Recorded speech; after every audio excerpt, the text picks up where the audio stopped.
warahmatullahi wabarakatuh. Kami dari kelompok 3 akan mempresentasikan hasil diskusi kami tentang lingkungan belajar.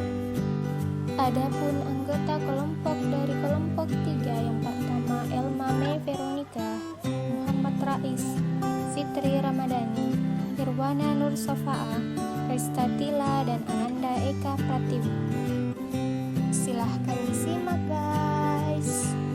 Lingkungan belajar. Lingkungan belajar merupakan suatu hal yang penting untuk diperhatikan berkaitan dengan keberlangsungan suatu proses pembelajaran di dalam kelas.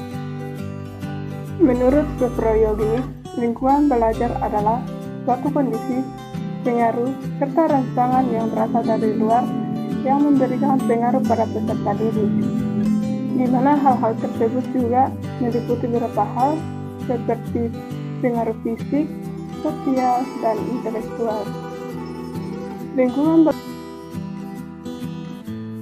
Lingkungan belajar berdiferensiasi. Lingkungan belajar dapat memaksimalkan kondisi peserta didik, baik fisik atau psikologinya. Kondisi kelas yang mendukung pembelajaran akan membuat peserta didik nyaman dalam belajar. Pembelajaran berdiferensiasi harus dibangun dengan learning community atau komunitas belajar. Selanjutnya yaitu lingkungan belajar.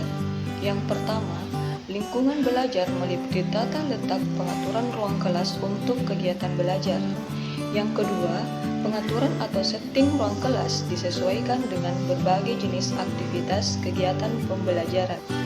Lingkungan belajar yang ketiga yaitu tempat duduk peserta didik dibuat tidak monoton dan diatur sesuai dengan aktivitas yang dilakukan.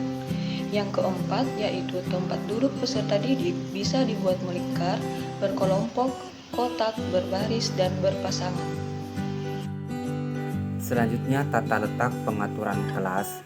Yang pertama berbentuk kotak digunakan untuk pengajaran langsung, pidato oleh murid, menampilkan presentasi PowerPoint.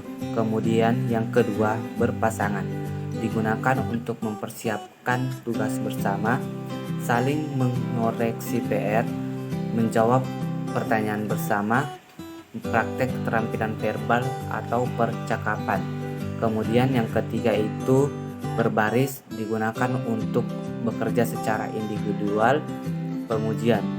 Kemudian yang keempat itu berempat, digunakan untuk berkolaborasi dalam suatu tugas, melakukan pekerjaan rumah bersama, mempersiapkan permainan peran atau kerja kelompok. Tata pengaturan kelas yang kelima yaitu lingkaran, di mana digunakan sebagai diskusi kelompok dan percakapan diskusi atau percakapan kelompok. Yang keenam yaitu berkelompok, di mana digunakan sebagai diskusi kelompok dan mengerjakan proyek bersama. Selanjutnya yaitu aspek diferensiasi lingkungan belajar. Yang pertama yaitu tata letak meja dan kursi, di mana tata letak meja dan kursi menyesuaikan dengan kebutuhan dalam pembelajaran. Yang kedua yaitu pencahayaan ruang yang memadai. Yang ketiga yaitu suhu ruang kelas haruslah kondusif. Kemudian ada 7 lingkungan yang mendukung pembelajaran berdiferensiasi.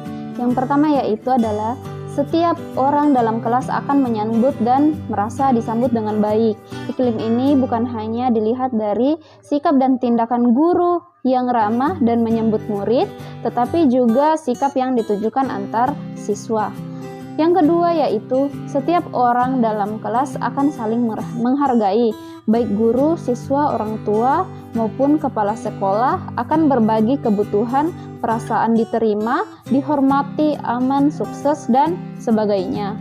Yang ketiga yaitu adalah siswa akan merasa lebih aman. Aman tidak hanya secara fisik, tetapi juga secara psikis. Yang keempat yaitu adalah ada harapan bagi pertumbuhan.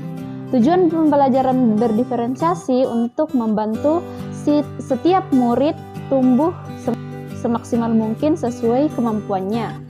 Kemudian yang kelima yaitu guru mengajar mencapai kesuksesan. Untuk mencapai kesuksesan, jadi guru mencari tahu di mana posisi siswa dikaitkan dengan tujuan pembelajaran utama.